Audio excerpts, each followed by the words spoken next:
इस तस्वीर में 1 किलो का वजन एक पलड़े पर रखकर और दूसरे पलड़े पर सब्जियां रखकर ये तौल रही महिला न केवल 1 किलो वजन से इन सब्जियों को तौल रही है, बल्कि अपने स्वाभिमान से इन सब्जियों को तौलने की कोशिश कर रही है।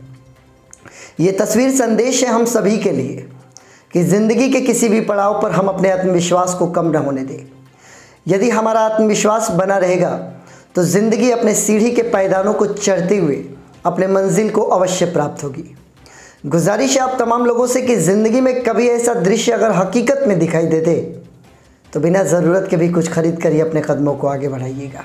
नमस्कार, मैं हूं मनोज कुमार और आप देख रहे हैं हमारा चैनल मिस्टर मनोज एंकर। तो आज है 25 मई, दिन है आज मंगलवार। तो आइए सबसे पहले ज़िले के सुर्खियों पर डालते हैं एक नज़र। ज़िले में 36 लोगों ने और दे दी है कोरोना को मात। अब हमारे ज़िले में एक्टिव केसेस की संख्या बची है 361।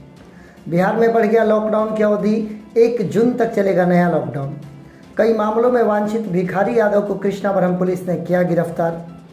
27 मई को बक्सर में प्रवेश करेगा यास तूफान, जिले वासियों के लिए जारी की गई चेतावनी। जिले में एक व्यक्ति की ब्लैक फंगस से मरने की हुई चर्चा, लेकिन नहीं हो पाई पुष्टि। रविवार को लगा 4600 लोगों को टीका। आज से 45 वर्ष से अधिक आयु वाले करा सकते हैं टीकाकरण। राजपुर में 2 पक्षों में जमकर हुई मारपीट, गोली लगने से किशोर हुआ घायल। मेथोडिस्ट हॉस्पिटल प्रताप सागर में लगे 18 ऑक्सीजन कंसंट्रेटर, निःशुल्क मिलेगी सुविधा। डुमरांव में बने कोविड सेंटर में संक्रमितों को उपलब्ध कराई जा रही स्वास्थ्य सुविधाओं का डीएम ने लिया जायजा। तो आइए अब खबरों को पढ़ते हैं विस्तार से। तो सबसे पहले तो हम आप तमाम जिले वासियों को कोरोना का अपडेट दे दें और हमें आपको बताते हुए ये खुशी कह लीजिए, क्योंकि हमारा ज़िला प्रत्येक दिन कोरोना संक्रमण से मुक्ति पाने के लिए एक कदम और आगे बढ़ जा रहा है। तो फिलहाल जो पिछले 24 घंटे का आंकड़ा जिला प्रशासन के द्वारा जारी किया गया है, उसमें ये बताया जा रहा है कि 36 ऐसे लोग हैं जिनका कोरोना से पिछले 24 घंटों में वो कोरोना को मात देकर अपने घर को वापस लौट चुके हैं। मतलब कि 36 विजेताओं ने कोरोना पर विजय प्राप्त कर लिया। वहीं जो अभी टेस्टिंग चल रही है, उनमें 24 लोगों के अंदर कोरोना संक्रमण होने की पुष्टि की गई है। तो इस प्रकार से जो आंकड़े हमारे ज़िले में बन रहे हैं वो ये कह रहे हैं कि 361 अब हमारे ज़िले में एक्टिव केसेस हैं। वहीं दुख की बात यह है कि पिछले 24 घंटे में एक व्यक्ति जिनका मृत्यु कोरोना के कारण हो चुका है, इस मृत्यु को अगर हम जोड़ ले, पूरे मृतकों की संख्या हमारे ज़िले में अब 123 पहुंच गई है। हम लगातार आप लोगों से न्यूज़ बुलेटिन के माध्यम से निवेदन करते हैं कि हम कोशिश करें कि अपने ज़िले को कोरोना मुक्त करें। 361 और बचे हैं, लेकिन ये नहीं सोचना है कि हम अब रिलैक्स्ड हो जाए और अब तो कोरोना छोड़कर जा रहा है। ये अच्छी बात है कि हमारे प्रयास की बदौलत हमारा ज़िला हमारे पूरे प्रदेश में कोरोना मुक्ति से सबसे अधिक तेज़ी से आगे बढ़ रहा। तो कहीं ना कहीं आप और आपके द्वारा लिया जा रहा परहेज और आपके द्वारा जो अपने जिम्मेदारी का निर्वहन कर रहे हैं या उसी का परिणाम है। तो सभी ज़िलेवासियों को शुभकामनाएं और बधाई, और आपसे निवेदन होगा कि आने वाले कुछ दिनों तक भी आप अपने संयम, अपने सजगता को बनाए रखिएगा, अपने स्वयं भी जागरूक रहिएगा, औरों को भी जागरूक कीजिएगा। आगे बढ़ते हैं। बिहार में लॉकडाउन बढ़ा दिया गया है। 25 मई यानी कि आज ही लॉकडाउन की अवधि समाप्त होने वाली थी। बहुत सारे लोगों में ये चर्चा चल रही थी कि आगे क्या होगा, लेकिन पूर्व नियोजित था और लगभग यह जो फैसला बिहार सरकार का आया है यह अप्रत्याशित भी नहीं है। लगभग हमारे प्रदेश के सभी लोग ये बात जानते थे कि लॉकडाउन को एक बार फिर से बढ़ाया जाएगा। बिहार के मुख्यमंत्री श्री नीतीश कुमार का ये कहना है कि लॉकडाउन लगाने से परिणाम अच्छे आ रहे हैं, इस वजह से लॉकडाउन को 5 और दिनों के लिए बढ़ा दिया गया है। अगर परिणाम नहीं अच्छे आते तो भी ये कहकर बढ़ाया जाता कि कोरोना बढ़ रहा है तो लॉकडाउन लगाना ज़रूरी है। अगर परिणाम अच्छे आ रहे तो ये कहकर बढ़ाया जाएगा कि लॉकडाउन लगाने से परिणाम अच्छे हो रहे हैं। तो दोनों तरीके से लॉकडाउन लगना ही था और स्थिति खराब है। लेकिन इसके बावजूद हम कोशिश करें कि कुछ और दिन, सरकार नहीं भी कहती है तो हम स्वयं को लॉकडाउन में ही रखें। ज़रूरी नहीं कि सारे आदेश हम केवल सरकार के लिए ही फॉलो करें, कुछ आदेश हम अपने जीवन के लिए भी फॉलो करें, वो भी आवश्यक होता है। तो 1 जून तक अब वही नियम लागू होंगे जो नियम अभी तक आप फॉलो करते आ रहे हैं। आगे की जो अपडेट्स आएंगे और या फिर कोई नई गाइडलाइन आएगी तो हम आपको अवश्य बताएंगे। आगे बढ़ेंगे। कई मामलों में वांछित भिखारी यादव को कृष्णावरम पुलिस ने गिरफ्तार किया है। इनके ऊपर लूट और राहजनी के दर्जनों मामले दर्ज हैं। जब इनको गिरफ्तार किया गया तो इनके पास से एक देसी कट्टा, लैपटॉप, 2 मोबाइल फोन्स और 10 ग्राम हेरोइन भी बरामद किया गया है। इनसे पूछताछ करके इनको जेल भेजा जा चुका है। पुलिस के रिकॉर्ड के अनुसार ये ब्रह्मपुर के पूर्वा टोला के निवासी है और एसडीपीओ के सिंह ने यह बताया कि इस व्यक्ति के ऊपर न केवल बक्सर में बल्कि आरा और रोहतास में भी मामले दर्ज हैं। कुल मिलाकर 13 मामलों में ये वांछित है। लंबे समय से इसकी तलाश की जा रही थी। रविवार रात में ये पता चला कि ये अरियाव डुबकी मार्ग पर मौजूद है, तो पुलिस ने छापेमारी करके अरियाव डुबकी मार्ग से इस व्यक्ति को गिरफ्तार कर लिया। 15 फरवरी को इसने रोहतास के एक युवक को गोली मारकर उसको घायल कर दिया था। बाइक छीनने के क्रम में नहीं देने के कारण बाइक को जला दिया था। तब से बड़ी जोर शोर से इस व्यक्ति की तलाश पुलिस कर रही थी। बक्सर में कुल मिलाकर इस व्यक्ति पर 9 मामले दर्ज हैं, वहीं अन्य जिलों में 4 मामले दर्ज हैं। फिलहाल पुलिस ने इस व्यक्ति को गिरफ्तार कर लिया और पुलिस की ये उपलब्धि है। पूछताछ के बाद इसे जेल भेजा जा चुका है। अब आगे जो न्यायालय से संबंधित कार्यवाही इस व्यक्ति पर की जाएगी, जो अपडेट्स आएंगे हम आपको अवश्य बताएंगे। आगे बढ़ेंगे। 27 मई को बक्सर में प्रवेश कर रहा है यास तूफान। अभी एक तूफान से लगभग हम जूझ कर आए हैं। हालांकि उसने हमारे बिहार को ज़्यादा प्रभावित नहीं किया था, लेकिन ये जो तूफान आ रहा है यास तूफान, ये हमारे ज़िले वासियों के लिए ख़तरनाक साबित हो सकता है। ये बंगाल की खाड़ी से निकल कर आएगा और बिहार और उत्तर प्रदेश के कई सीमाओं को प्रभावित करेगा। तो इससे रिलेटेड जो खबर आई है उसमें जिलाधिकारी और जिला प्रशासन के द्वारा जिले वासियों के लिए चेतावनी जारी की गई है कि 27 मई से 30 मई तक हमारे ज़िले में संभावना रहेगी इस यास तूफान की। 155 किलोमीटर प्रति घंटे की रफ्तार से हवा चलने की संभावना है। बारिश होगी, बिजली की कड़कड़ाहट होगी। 24 से 28 घंटे कुछ ज़्यादा ही क्रिटिकल होगा। बिजली की आपूर्ति बाधित रहेगी। आप सभी जिलेवासी आवश्यक तैयारी कर ले और इस खराब मौसम में आप कहीं नहीं जाएं तो आप अपने जीवन की सुरक्षा को सुनिश्चित कर सकते हैं। घर की महिलाएं भी एक तैयारी कर सकती हैं कि इस तूफान के क्रम में बिजली नहीं रहेंगी। कोशिश करें कि आप अपने पानी के कंप्लीट स्टोर को आप अपने घर पर कर लें और पानी को कम खर्च करें। शायद इसी बहाने हम कुछ दिनों तक, 2 ही 3 दिनों तक अनावश्यक पानी को नष्ट न करें। तो इस प्रकार से जल को भी हम बचा पाएंगे और अपना काम भी चला पाएंगे। आगे बढ़ेंगे। जिले में एक व्यक्ति के ब्लैक फंगस से मरने की चर्चा चल रही है। हालांकि आधिकारिक पुष्टि इसकी नहीं हो पाई है। नवानगर के रहने वाले थे, वो 55 वर्ष के थे। वो कोविड पेशेंट थे और उनका आइसोलेशन सेंटर में उनको भर्ती करके उनका इलाज चल रहा था।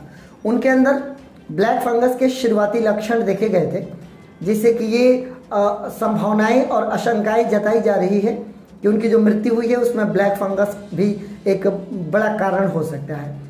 डॉक्टर्स के अनुसार उनको पटना एम्स में ले जाने की सलाह दी गई थी परिजनों को, लेकिन परिजन किसी कारणवश उस व्यक्ति को पटना एम्स में नहीं ले जा पाए थे। फिलहाल उनकी मृत्यु हो गई है। अब ब्लैक फंगस क्या पता हमारे ज़िले में दस्तक दे चुका है। जो भी हो, हम अपने आप को बचाने की ही कोशिश करें। दूसरा कोई विकल्प हमारे पास नहीं है। कुदरत ने हमें अभी बेबस कर दिया है। अभी हम केवल यही कर सकते हैं, बस स्वयं की रक्षा कर सकते हैं। आगे बढ़ेंगे। रविवार को 4600 लोगों का टीका लगा है हमारे ज़िले में। अब आज से 45 वर्ष से जो अधिक आयु वर्ग के लोग हैं वो अपना टीकाकरण करा सकते हैं। लगातार ऐसी खबरें आ रही है कि गांव में कई सारे ऐसे गांव हैं जहां पर टीका लगाने वालों को खदेड़ दिया जा रहा है, या फिर लोगों को ऐसा लग रहा है कि टीका लगाकर उनको बीमार कर दिया जाएगा, या फिर उनके साथ कोई साजिश कर दी जाएगी। बहुत बड़ी विडंबना है हमारी, ये यूँ कहे तो शिक्षा का कहीं ना कहीं बहुत बड़ा अभाव है हमारे बिहार में और हमारे देश में, जो हम ऐसा सोचते हैं।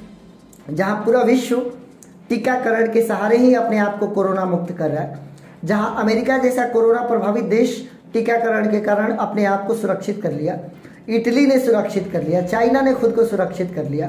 अब हमारे भारत में जब इतना कोरोना कहर बरपा रहा है और इसका कोई विकल्प नहीं है हमारे पास सिवाय टीकाकरण के, तो हम अपने सरकार, अपने चिकित्सा, अपने मेडिकल साइंस पर हम डाउट कर रहे हैं और हमें लगता है कि ये डॉक्टर्स हमारे साथ साजिश कर रहे हैं। ज़रा आप ये सोचिए, ये डॉक्टर्स लगातार अपने लाइफ को रिस्क में डालकर और आपके जीवन की रक्षा को सुनिश्चित कर रहे हैं, तो फिर ये किस प्रकार से आपके जीवन के साथ कोई भी खिलवाड़ करेंगे।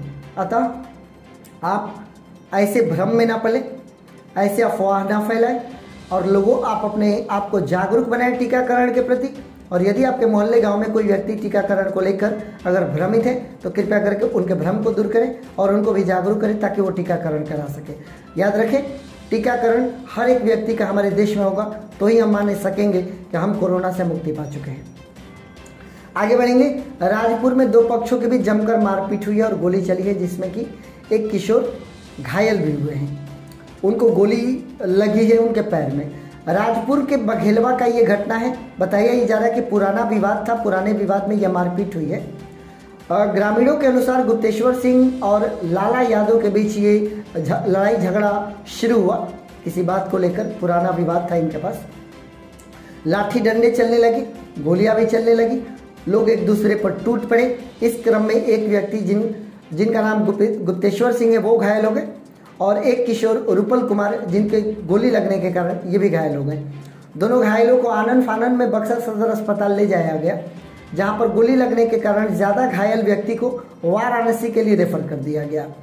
थानाध्यक्ष यूसुफ अंसारी से जब बात करने की कोशिश की गई तो उन्होंने ये बताया कि उनके पास अभी कोई आवेदन नहीं आया है, लेकिन जो भी अभी मामला हो, राजपुर का ये मामला है और इतना भीषण लड़ाई जिसमें गोली भी चला देना, एक छोटे मोटे बात को लेकर, विवाद को लेकर यदि आप एक दूसरे पर प्रहार करते हैं तो कहीं ना कहीं नुकसान दोनों पक्षों को होता है। ऐसी लड़ाइयों में प्रयास करें कि बात के विवाद को लेकर कहीं हम अपने घर के चिराग को न बुझा लें, इस बात को लेकर सतर्क रहें। हम आशा करते हैं कि दोनों जो घायल है वो व्यक्ति स्वस्थ होकर सकुशल अपने घर को लौट सके। आगे बढ़ेंगे। मेथोडिस्ट हॉस्पिटल प्रताप सागर ने एक बहुत ही बड़ी पहल की है। वहाँ 18 ऑक्सीजन कंसंट्रेटर लगा हुआ है और यह ऑक्सीजन कंसंट्रेटर निःशुल्क सुविधा उपलब्ध कराएगी इस कोरोना काल में। डॉक्टर राजेश सिंह जिनकी देखरेख में हमेशा से मेथोडिस्ट हॉस्पिटल में उनको निःशुल्क और गरीबों को सेवा दी जाती रही है। इस कोरोना काल में मेथोडिस्ट हॉस्पिटल की तरफ से ये जो व्यवस्था की जा रही है यह निसंदेह काफ़ी सराहनीय है। और हम चूँकि बक्सर के रहने वाले हैं तो तमाम बक्सर ज़िले वासियों को मेथोडिस्ट हॉस्पिटल की ये सुविधा मिल पाएगी, जिसको आवश्यकता है उसको मिल पाएगी। इस कोरोना काल में हम चिकित्सकों के इस प्रयास की सराहना करते हैं और साथ ही साथ आप सभी को धन्यवाद भी देते हैं कि आप अपने जीवन को भी रिस्क में डालकर इस कोरोना काल में हमारे ज़िले को सुरक्षित करने में लगे हुए हैं। आगे बढ़ेंगे। डुमरांव में बने कोविड सेंटर में संक्रमितों को जो स्वास्थ्य सुविधाएं दी जा रही है उसका जायजा लेने के लिए जिलाधिकारी स्वयं पहुंचे। उनके साथ पूरा कुनबा, आधिकारिक कुनबा वहां पर लग गया। सारे लोग इकट्ठा हुए और तमाम जांच पड़ताल किए गए कि किसी भी प्रकार की असुविधा ना हो। यह बहुत अच्छी बात है कि कोविड पेशेंट्स का ख्याल रखा जाए, क्योंकि कोविड पेशेंट हो जाने के बाद अगर वो आइसोलेशन सेंटर में भर्ती हो तो एक डॉक्टर ने ही कहा था जो कि कोविड पेशेंट हो गए थे, कोई बहुत बड़े डॉक्टर, उन्होंने एक वीडियो रिलीज करके ये बात कहा था कि कोविड पेशेंट होना एक बहुत बड़े दुख की बात तो है ही, लेकिन सबसे बड़ी बात जो अकेले रहना पड़ता है ना, इससे साइकोलॉजिकल असर बहुत ज़्यादा पड़ता है। और उसमें भी अगर स्वास्थ्य सुविधाओं में अगर कमी कर दी जाए तब तो और ज़्यादा मुसीबत होगी ना। तो जिलाधिकारी ने इन तमाम बातों का जायजा लिया कि कोविड से पीड़ित पेशेंट्स को कोई परेशानी ना हो, उनको स्वास्थ्य सुविधाएं मिले, उनका उपचार अच्छे से हो। और जिलाधिकारी ने तमाम दिशा निर्देश दिए वहाँ पर चिकित्सक कर्मियों को और बताया कि हमें अपने ज़िले को मुक्त करने के लिए कोविड केयर सेंटर्स जितने भी बने हुए हैं उन पर अच्छी सुविधाओं को लागू करना आवश्यक है। यह हमारे बक्सर ज़िले का अपडेट है जो मैंने आप तक पहुँचाया। हमारा सकुशल रहना इसलिए आवश्यक है ताकि हम न्यूज़ बनाते रहें और आपका सकुशल रहना इसलिए आवश्यक है ताकि आप व्यूज़ करते रहें। तो आने वाले समय में एक तूफान आने वाला है 26 तारीख को। कृपया करके हम आप लोगों से निवेदन करेंगे कि 26 को शाम को प्रवेश कर रहा है, तो 26 की शाम 27 ये बड़ी डेंजरस टाइम रहने वाला है। हम आप सभी ज़िलेवासियों से अनुरोध करेंगे कि आप अपने सुरक्षा को सुनिश्चित करेंगे और घर पर ही रहेंगे, क्योंकि एक तो कोरोना है, ऊपर से ये तूफान आ रहा है, तो कहीं तूफान और हमें हानि ना पहुँचाए, इसका आप लोग अवश्य ख्याल रखेंगे। आप सकुशल रहें, सुरक्षित रहें, एंड मोस्ट इम्पोर्टेंटली कोरोना और यास तूफान से बचे रहें, ऐसी हमारी कामना है और आप हमारे साथ बने हुए हैं, इसके लिए आप सभी का बहुत बहुत धन्यवाद।